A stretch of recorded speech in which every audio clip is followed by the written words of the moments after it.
जय जय रघुवीर समर्थ. दशक 13वा, समास 3रा. सृष्टी रचना निरूपण. श्री गुरुभ्यो नमः. ब्रह्म निबिड पोकळ आकाशापेक्षाही विशाल, निर्मल, निश्चल, निर्विकारी आहे. ते असेच कित्येक काळ राहिल्यानंतर जगाच्या उत्पत्तीचा प्रारंभ झाला. ते जग इत्यादी बद्दल ऐका. निश्चल असलेल्या परब्रह्मामध्ये चंचल संकल्प उदय पावले. त्या मूळ संकल्पनालाच आदी नारायण असे म्हणतात. तोच मूळ माया आणि जगदीश्वर असून त्यालाच षडगुणेश्वर असे म्हणतात.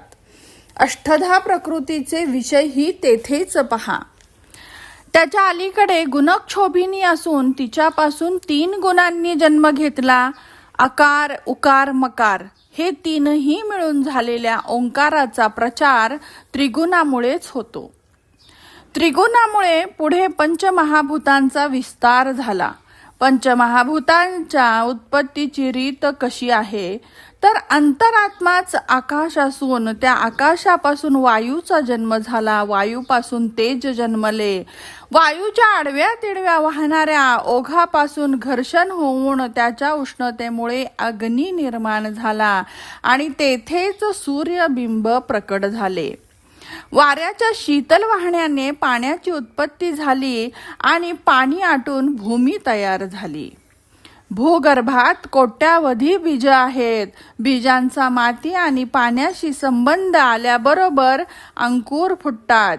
अशी वृक्षवल्ली तऱ्हेची रंगीबेरंगी पानं फुलांचा बहर आला आणि अनेक प्रकारच्या चविष्ट फळांची निर्मिती झाली.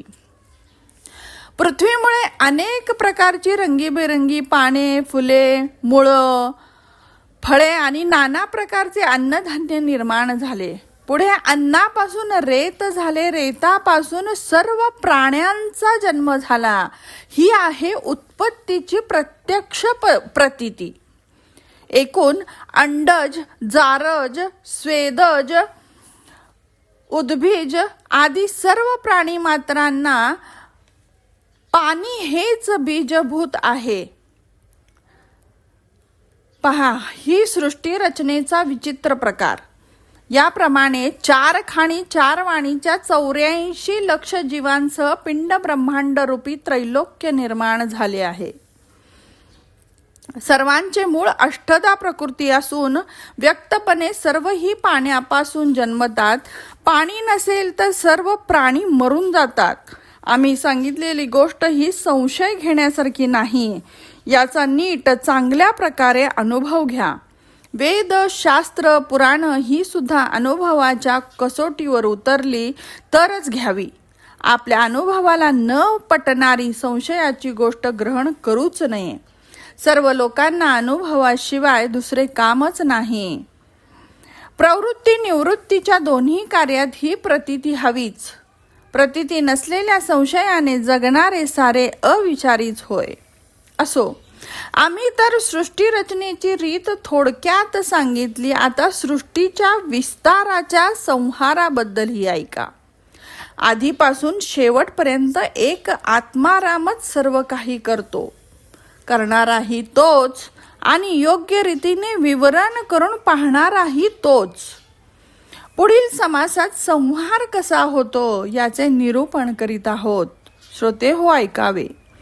येथे सृष्टीक्रमाचा हा समास संपला. येथे श्रीदासबोधे गुरुशिष्य संवादे 13 दशके सृष्टिरचन निरूपणम नाम 3 समासः समाप्तः. जय जय रघुवीर समर्थ.